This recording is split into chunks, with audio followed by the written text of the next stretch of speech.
भारत और कुवैत का रिश्ता सभ्यताओं का है, सागर का है, स्नेह का है, व्यापार कारोबार का है। हाउडी मोदी अमेरिका में हुआ था, कुवैत में हुआ है हाला मोदी, यानी वेलकम मोदी।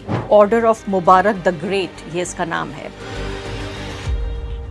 कुवैत में जाके जो महाभारत और रामायण है उसका अरबी में ट्रांसलेशन हो रहा है, उस किताब को रिलीज कर रहे हैं। जिन लोगों ने ट्रांसलेट किया, किताब को छापा, उन लोगों से मिल रहे हैं। जो असली मुसलमान हैं वो नरेंद्र मोदी को सम्मान देते हैं, और जो ये भारत के नकली मुसलमान हैं, जो कन्वर्टेड मुसलमान हैं, वो लोग नरेंद्र मोदी की आलोचना करते हैं। सर, हम लोग कभी कभी थकते हैं तो मेडिकल लीव ले लेते हैं। सर, आप कभी ऐसा मेडिकल लीव लेते हैं? ऐसा है, मुझे भी मेडिकल लीव मिलता है। कैसे, मैं बताता हूँ। जैसे अभी आया, ये जो श्रमिकों के पसीने की महक होती है ना, वो मेरी मेडिसिन होती है।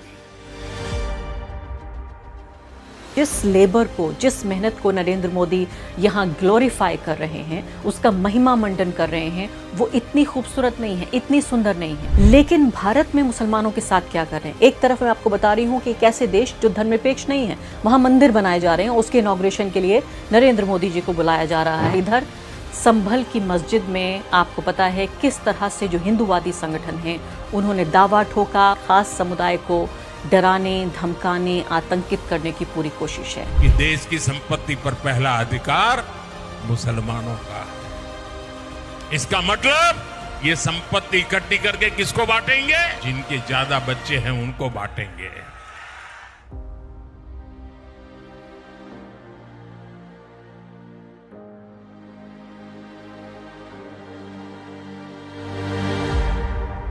नमस्कार, द वायर में आपका स्वागत है। मैं हूं आरफा खानम शेरवानी। हाउडी मोदी से लेकर हाला मोदी तक। हाउडी मोदी अमेरिका में हुआ था, कुवैत में हुआ है हाला मोदी, यानी वेलकम मोदी। अब आप ये समझिए कि नरेंद्र मोदी जी और उनके कार्यकाल की सबसे दिलचस्प बात यह है कि कुछ हो ना हो, मनोरंजन जरूर होता है। बड़े बड़े भव्य कार्यक्रम होते हैं, उसमें ग्लैमर होता है, शान होती है, शोभा होती है, और बहुत सारे एनआरआईज आ जाते हैं, चाहे किसी भी देश में हो, और वो मोदी मोदी के नारे लगाने लगते हैं। ये कुछ हुआ कुवैत में भी, लेकिन इतना ही नहीं हुआ, सिर्फ इतना भर नहीं हुआ कुवैत में। इसके अलावा जो कुछ हुआ, वो जिसको खासकर जो बीजेपी की आईटी सेल है, यानी कि वो लोग जो कि कैबिनेट में मंत्री हैं नरेंद्र मोदी जी के, वो तो आधिकारिक जो लिखी हुई स्क्रिप्ट है उसी को ट्वीट कर रहे हैं, उनके वीडियोस को ट्वीट कर रहे हैं। लेकिन इसके अलावा जो आईटी सेल है, वो भारत में जो खासकर पब्लिक मुस्लिम्स हैं, यानी मेरे जैसे लोग हैं, उनको चिढ़ाते हुए ये ट्वीट कर रहे हैं कि देखिए, जो असली मुसलमान हैं वो नरेंद्र मोदी को सम्मान देते हैं, और जो ये भारत के नकली मुसलमान हैं, जो कन्वर्टेड मुसलमान हैं, वो लोग नरेंद्र मोदी की आलोचना करते हैं। और ये मत समझिए कि कोई बहुत हल्की फुल्की बात है, ये सीधे तौर पर बीजेपी और आरएसएस की जो राजनीति है उसके केंद्र में है कि भारत में जो मुस्लिम समुदाय है, भारत में जो अल्पसंख्यक हैं, उनके ऊपर जुल्म ज्यादती की जाए, उनके अधिकारों को दबाया जाए, उनकी आज़ादी को जितना कम किया जा सके उतना किया जाए, उनको दोयम दर्जे के नागरिक के तौर पर तब्दील कर दिया जाए, और फिर मुस्लिम देशों में जाकर वहाँ पर मुस्लिम शासकों से, वो जो अवसरवादी अपॉर्चुनिस्ट जो मुस्लिम शासक हैं, उनसे सम्मान लिया जाए। और ये सम्मान कुवैत में भी मिल गया। सबसे बड़ा, सबसे ऊंचा नागरिक सम्मान कुवैत में भी मिल गया। अब मैं अगले कुछ मिनटों में आपको बताऊंगी भारत और कुवैत के रिश्तों के बारे में भी, और नरेंद्र मोदी का जो अरब देश हैं, जो मुस्लिम देश हैं, जो खाड़ी के देश हैं, उनके साथ जो रिश्ता है वो क्यों इतना खास बना है, क्यों नरेंद्र मोदी इतने आतुर होकर, इतने ईगर, उतावले होकर आखिर क्यों ये अरब शासकों से मिलते हैं। अरबी कपड़े पहने हुए ये लोग जब उनके साथ तस्वीरें खींचती हैं तो नरेंद्र मोदी खुशी से, आप ऐसा लगता है कि पूरी तरीके से एक सराबोर हो रहे हैं, और ये उनकी ट्विटर टाइमलाइन पे भी साफ झलक रहा है। अब यहाँ मैं आपको बताना चाहती हूँ कि नरेंद्र मोदी को फिलहाल जो है सबसे बड़ा नागरिक सम्मान मिला, और इसके अलावा उन्होंने कहा, नरेंद्र मोदी ने कहा कि जो भारत है और कुवैत है उसका रिश्ता सभ्यता का रिश्ता है, सागर का रिश्ता है, स्नेह का रिश्ता है, कारोबार का रिश्ता है। एक बात तो माननी पड़ेगी कि नरेंद्र मोदी बोलते बहुत अच्छा है, ऐसी बातें बोलते हैं जैसे मन पसीज जाए, और इस व्यक्ति को देखकर बिल्कुल ये नहीं लगेगा कि इतनी कोमल बातें करने वाला व्यक्ति, ऐसा लगता है कि मुंह से फूल झड़ रहे हों इस व्यक्ति के। वो अपने देश में अपने ही अल्पसंख्यकों के साथ उसकी जो नीति है और जो राजनीति है वो इतनी भेदभाव और हिंसा से भरी हुई है। तो सबसे बड़ा नागरिक सम्मान उनको यहाँ मिल गया, और ये नागरिक सम्मान देते हुए ये तस्वीर आप देख रहे हैं। नरेंद्र मोदी ने क्या कहा ये भी सुन लेते हैं। भारत और कुवैत का रिश्ता सभ्यताओं का है, सागर का है, स्नेह का है, व्यापार कारोबार का है। हिंदुस्तान से यहाँ आना है तो 4 घंटे लगते हैं, प्रधानमंत्री को 4 दशक लग गए। भारत और कुवैत अरब सागर के 2 किनारों पर बसे। हमें सिर्फ डिप्लोमेसी ने ही नहीं बल्कि दिलों ने आपस में जोड़ा। तो सबसे बड़ा नागरिक सम्मान कुवैत का मिल गया, और सिर्फ कुवैत ही काफ़ी नहीं है। 2014 में नरेंद्र मोदी जब से प्रधानमंत्री बने, जो ये पूरी वेस्ट एशिया की जो राजनीति है, खाड़ी देशों की राजनीति, उसमें नरेंद्र मोदी पर्सनलाइज कर रहे हैं उसको, यानी अपनी शख्सियत का इस्तेमाल करके बाकायदा बढ़ चढ़ कर इन देशों में जाते हैं, इन देशों के नेताओं से मिलते हैं, उनसे उनको सम्मान मिलते हैं, कारोबारी रिश्ते बढ़ते हैं, सामाजिक रिश्ते भी बढ़ते हैं, जो अच्छी बात है। लेकिन सबसे बड़ी बात जो इस पूरी राजनीति का दोहरापन है, की तरफ मैंने भी इशारा किया और विस्तार से भी मैं बताऊंगी, लेकिन इससे पहले आप समझ लीजिए कि 5वां ऐसा देश बन गया है, मिडिल ईस्ट जिसे कहा जाता है, या हमारे नज़रिए से देखें तो पश्चिमी एशिया कहा जाता है। यहाँ पर जो प्रधानमंत्री को हाईएस्ट ऑनर मिला है, order of Mubarak the great, ये इसका नाम है। इससे पहले सऊदी अरब ने दिया था, ये 2nd हाईएस्ट सिविलियन ऑनर दिया था नरेंद्र मोदी जी को। पैलेस्टाइन फिलिस्तीन ने भी दिया है एक हाईएस्ट सिविलियन ऑनर 2018 में। यूएई ने दिया 2019 में, हाईएस्ट सिविलियन ऑनर था ऑर्डर ऑफ जायद। और इसके अलावा 2019 में बहरीन में भी प्राइम मिनिस्टर नरेंद्र मोदी को 3rd हाईएस्ट, तीसरा सबसे ऊंचा ऑनर दिया गया, ऑर्डर ऑफ रेनेसांस। तो आप ये समझिए कि ये पूरी जो राजनीति है इसको अच्छे तरीके से ये समझने की ज़रूरत है कि नरेंद्र मोदी जब पश्चिमी देशों में जाते हैं तब भी वहाँ लोगों को गले लगाते हैं और उनके लिए लाल जो कालीन है वो बिछाया जाता है। जब भारत में जिस तरह से जो मानवाधिकारों को लेकर जो मुद्दा है, जो लोकतंत्र और संविधान पर जो पूरी तरीके से हमला है, इसके अलावा जो प्रेस की आज़ादी पर हमला है, उन तमाम सवालों को किनारे कर दिया जाता है।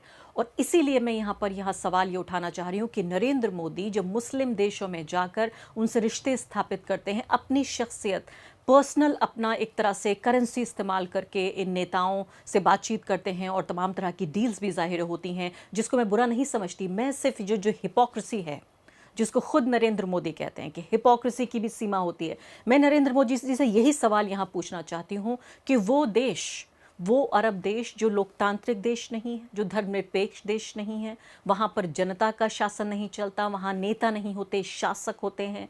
जो बाप है उसका बेटा और उसका बेटा और उसका बेटा, वही लोग तमाम नेता बनते हैं, शासक बनते हैं और राज करते हैं। ऐसे देश भी अपने को राजनीतिक रूप से और इसके अलावा सामाजिक रूप से सुधार कर रहे हैं। सऊदी अरब की ये तस्वीर देखिए, आपको यकीन नहीं होगा कि वो देश है जिसको कस्टोडियन माना जाता है इस्लाम का पूरी दुनिया में, यानी रखवाला माना जाता है इस्लाम का। वो अपने को सामाजिक रूप से जिस तरह से खोल रहा है, और इसको लेकर अलग अलग तरह की आलोचना भी है। कुछ लोगों को ये बात पसंद आ रही है कि सऊदी अरब अपनी पहचान, पसंद नहीं आ रही है कि सऊदी अरब अपनी पहचान एक इस्लाम के कस्टोडियन के तौर पर पूरे तरीके से भूल रहा है, खो रहा है जो उसकी विरासत है। लेकिन कुछ लोग इस बात को पसंद भी कर रहे हैं कि क्यों एक इतिहास में एक तरह से जड़ जाए, क्यों ऐसा हो कि दीवार में एक तरह से चुन जाए, पत्थर पर लिखी गई लकीर की तरह क्यों होना चाहिए किसी भी एक देश का जो भविष्य है, और उसके लोगों को भी इस बात का पूरा हक है कि उसे खोला जाए। तो मेरा कहने का मकसद पूरा ये है कि चाहे वो यूएई आप देखें या सऊदी अरब आप देखें, आप देख रहे हैं कि सामाजिक तौर पे ये अपने आप को खोल रहे हैं। हॉलीवुड और बॉलीवुड के लोगों को बुलाया जा रहा है, सितारों का मजमा हो रहा है, बड़े बड़े जो फुटबॉलर्स हैं और जो बड़े खिलाड़ी हैं पूरी दुनिया से, जो इन्फ्लुएंसर्स हैं, उनको बुलाया जा रहा है ताकि पूरी दुनिया में ये मैसेज पहुंच जाए कि सऊदी अरब अब पूरे तरीके से सामाजिक तौर पे खुल गया है, सामाजिक तौर पे उदार हो गया है। ऐसे में भारत, जिसकी जड़ों में, जिसकी सभ्यता में ही उदारवाद है, वो अपने को किस तरह से जड़ रहा है, जकड़ रहा है जंजीरों में, जो धार्मिक बहुसंख्यकवाद है उसकी जंजीरों में जकड़ रहा है। अब यहाँ पर मैं आपको बताना चाहती हूँ कि नरेंद्र मोदी जी ने वहाँ पर जो डायस्पोरा यानी वहाँ जो रहने वाले लोग हैं उनसे मुलाकात की कुवैत में, और वहाँ भी मोदी मोदी हुआ। और ये सबसे बड़ी कम्युनिटी है कुवैत में। अगर आप देखिए कितना महत्वपूर्ण ये देश है, और इस बात के लिए नरेंद्र मोदी को बधाई भी देनी पड़ेगी कि इंदिरा गांधी के बाद 43 साल बाद कुवैत जाने वाले वो दूसरे प्रधानमंत्री बने। यानी 43 इंदिरा गांधी के बाद नरेंद्र मोदी दूसरे प्रधानमंत्री हैं जो गए हैं। 43 साल इस बात को गुजर गए हैं, और इस बात का जिक्र उन्होंने भी किया खुद अपनी स्पीच में। क्या कहा कि आपको तो भारत जाने में 4 घंटे लगते हैं, लेकिन 40 साल से ज़्यादा गुजर गए एक भारतीय प्रधानमंत्री को यहाँ आने में। और वो ये कह रहे हैं कि देखिए जो अरब सागर है वो सिर्फ हमें सागर ही नहीं जोड़ रहा है, बल्कि दिल भी हमारे जुड़े हुए हैं, दिल का रिश्ता हमारा जुड़ा हुआ है। अरबी में ट्वीट कर रहे हैं। इसके अलावा जब वो वहाँ तो मिले डायस्पोरा के लोगों से, लेकिन वहाँ जो मजदूर हैं, वहाँ जो काम करने वाले लोग हैं, जब उनसे मुलाकात हुई, बाकायदा एक लेबर कैंप में भी चले गए नरेंद्र मोदी। और हंसी आ रही थी, दुख भी हो रहा था कि वो लोग वहाँ पर जो बहुत कम पैसे में बहुत मेहनत करते हैं और 10 साल, 15 साल, 20 साल, 25 साल तक अपने देश से दूर रहते हैं। और आप जानते हैं कि खाड़ी के देशों में ना तो आपको नागरिकता मिलती है, आप मुश्किल से, बहुत सारे देशों में तो आप ज़मीन तक नहीं खरीद सकते हैं, आप अपने भविष्य की प्लानिंग नहीं कर सकते, अपने परिवारों को वहाँ नहीं ले जा सकते। इसलिए ज़्यादा, क्योंकि इतनी कमाई नहीं होती कि पूरे परिवार वहाँ रह सकें, इसलिए ज़्यादातर लोग जो कि साउथ ऑफ इंडिया से आते हैं, दक्षिण भारत से ज़्यादा लोग आते हैं, केरल से, आंध्र प्रदेश से, इसके अलावा कुछ यहाँ पर उत्तर भारत के लोग भी हैं। इनमें बड़ी तादाद जो मुसलमान हैं उनकी भी होती है, और बड़ी बदतरीन ज़िंदगी होती है। किसी तरह से थोड़ा बहुत पैसा कमा कर, बचा कर वो अपने घर भेजते हैं, जिससे उनका गुजारा हो जाता है। तो यहाँ पर जो एक स्ट्रक्चरल जो समस्या है, जो ढांचागत समस्या है, उसको भी समझना ज़रूरी है कि जिस लेबर को, जिस मेहनत को नरेंद्र मोदी यहाँ ग्लोरीफाई कर रहे हैं, उसका महिमा मंडन कर रहे हैं, वो इतनी खूबसूरत नहीं है, इतनी सुंदर नहीं है। अगर इनमें से किसी के पास भी अवसर होता कि यही नौकरी है, इससे थोड़ी कम नौकरी जिसमें कम पैसे मिल पाते, अगर वो भी भारत में मिल पाती, यानी नौकरी का इतना अभाव नहीं होता, तो वो लोग अपने देश आना पसंद करते हैं। इसके लिए मैं पूरे तौर से नरेंद्र मोदी को जिम्मेदार नहीं मानती, इसमें पिछली सरकारें भी उतनी ही बड़ी जिम्मेदार हैं। लेकिन नरेंद्र मोदी चूंकि बढ़ चढ़ कर ये बात कहते हैं कि भारत विश्व गुरु बन गया है और भारत अब इतनी बड़ी ताकत बन गया है, दुनिया की सारी समस्याएं ख़त्म हो चुकी हैं, इसलिए उनके इस बड़बोलेपन पर यह कहना ज़रूरी है कि यहाँ लेबर कैंप में मज़दूरों से मुलाकात करके उनके पसीने की बात करना कि तुम्हारा जो पसीने की खुशबू है वो मेरी दवा है। जैसे मैंने कहा कि मुख से ऐसा लगता है फूल झड़ते हैं, लेकिन उसी को, समस्या को अगर आप देखने की कोशिश करें तो बहुत गहरी समस्या है। आइए एक झलक देखते हैं जो मजदूरों से उन्होंने बातचीत की। जब ये सब मेहनत करते मैं देखता हूँ तो मुझे लगता है कि मुझे भी, अगर वो 10 घंटे काम करते हैं तो मुझे 11 घंटे करना चाहिए। अगर वो 11 घंटे काम करते हैं तो मुझे 12 घंटे करना चाहिए। मैं भी मेरे परिवार के लिए काम करता हूं। मेरे परिवार में 140 करोड़ लोग हैं, तो मुझे जरा ज्यादा काम करना पड़ता है। सर हम लोग कभी कभी थकते हैं तो मेडिकल लीव ले लेते हैं। सर आप कभी ऐसा मेडिकल लीव लेते हैं? ऐसा है, मुझे भी मेडिकल लीव मिलता है। कैसे, मैं बताता हूँ। जैसे अभी आया, ये जो श्रमिकों के पसीने की महक होती है ना, वो मेरी मेडिसिन होती है। तो आपने देखा, वो कह रहे हैं कि भाई हम बीमार हो जाते हैं तो हम मेडिकल लीव लेते हैं, सिक लीव लेते हैं। इस पे नरेंद्र मोदी कहते हैं कि आप तो अपने परिवार के लिए काम करते हैं, मैं तो 140 करोड़ भारतवासियों के लिए, वही मेरा परिवार है, वही काम करते, मैं उनके लिए काम करता हूँ। पिछले लगातार 11 सालों से, लगभग 11 साल होने जा रहे हैं, वही स्क्रिप्ट चल रही है, वही रेडियो है जो बार बार चल रहा है कि मैं 140 करोड़ लोगों के लिए काम करता हूँ। आप काम कर रहे हैं 140 करोड़ लोगों के लिए।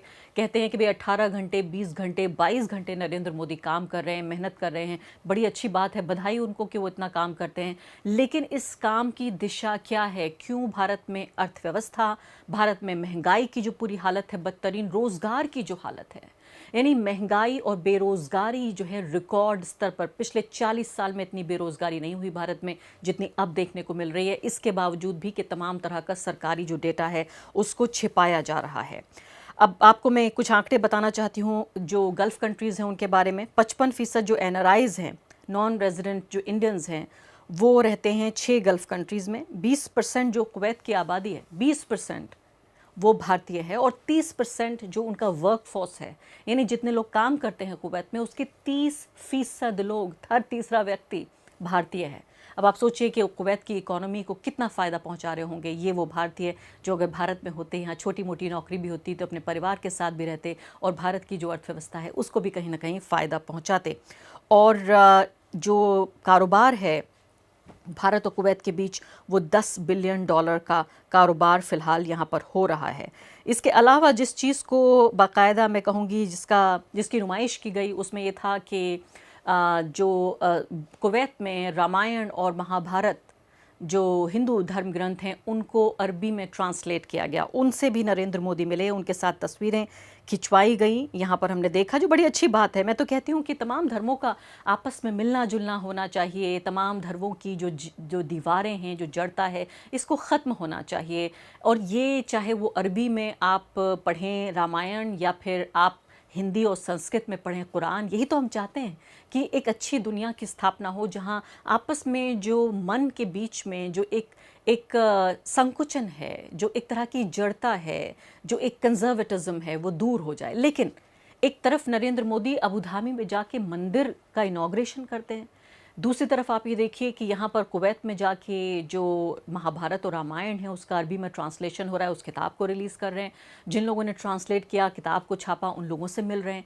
लेकिन भारत में मुसलमानों के साथ क्या कर रहे हैं? एक तरफ मैं आपको बता रही हूँ कि एक ऐसे देश जो धर्मनिरपेक्ष नहीं है, वहाँ मंदिर बनाए जा रहे हैं, उसके इनॉग्रेशन के लिए नरेंद्र मोदी जी को बुलाया जा रहा है। उधर रामायण के अरबी में लिखी रामायण, ट्रांसलेटेड रामायण और महाभारत के लिए रिलीज़ कर रहे हैं नरेंद्र मोदी, उन लोगों से मुलाकात कर रहे हैं। और इधर संभल की मस्जिद में आपको पता है किस तरह से जो हिंदूवादी संगठन हैं उन्होंने दावा ठोका, उसके बाद सर्वे कराया गया, तमाम अदालतें जिनका भगवाकरण हो चुका है, वो तमाम जज जिनका भगवाकरण हो चुका है, ये भी नरेंद्र मोदी काल की एक तरह से देन है। 5 लोगों की वहाँ पर मौत हो गई, हत्या कर दी गई या मैं कहूँ, और इसके बाद दर्जनों की तादाद में वहाँ गिरफ्तारियाँ हुई, बुलडोज़र चलाए गए।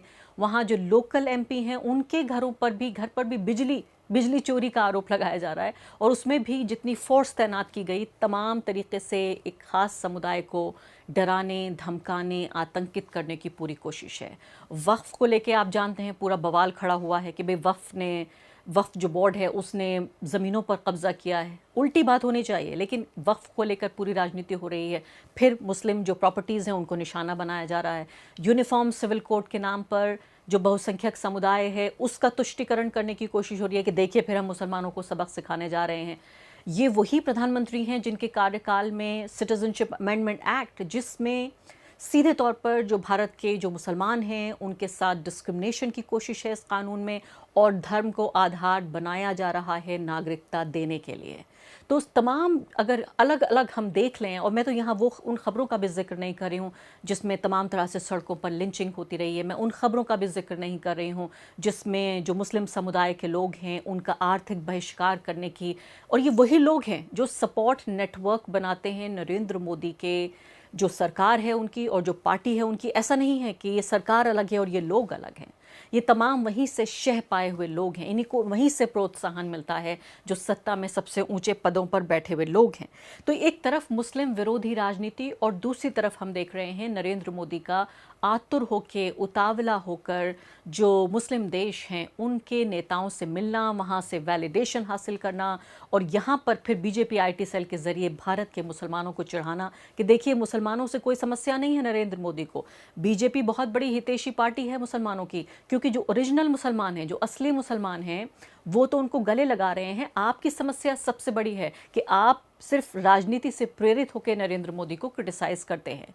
यहाँ मैं ये भी देख रही थी कि आप ये देखिए कि पूरा जो खित्ता है, खासकर जो सीरिया है, उसमें तख्ता पलट के बाद ये पूरी जो मिडल ईस्ट की राजनीति है काफ़ी दिलचस्प हो गई है। और ऐसे में ये ज़रूरी भी था कि भारत, कुवैत और उसके आसपास के जो देश हैं वहाँ पर एक तरह से जिसको रीस्ट्रक्चरिंग कहते हैं कि यानी दोबारा ढांचा या दोबारा नक्शा खींचा जा रहा है, उस दौर में इन देशों से बेहतर रिश्ता करें। लेकिन ये जो जॉइंट स्टेटमेंट भी जारी किया गया उसमें फ़िलिस्तीन को लेके कोई जिक्र नहीं था। यानी आप उस खित्ते में गए, आप वहाँ गए, लेकिन ना तो कुवैत और ना ही भारत। और इसीलिए मैं तमाम ये अरब शासकों के लिए हमेशा ये कहती हूँ कि इनकी नज़र में ना तो मानवाधिकार, ना किसी अल्पसंख्यक के अधिकार, ना ही मुसलमानों के अधिकार, ये बनते हैं अपने को बहुत बड़े रक्षक मुसलमानों के, लेकिन सिर्फ और सिर्फ अवसरवादी नेता हैं ये, अपने अवसरवाद के लिए किसी भी हद तक झुक सकते हैं और गिर सकते हैं।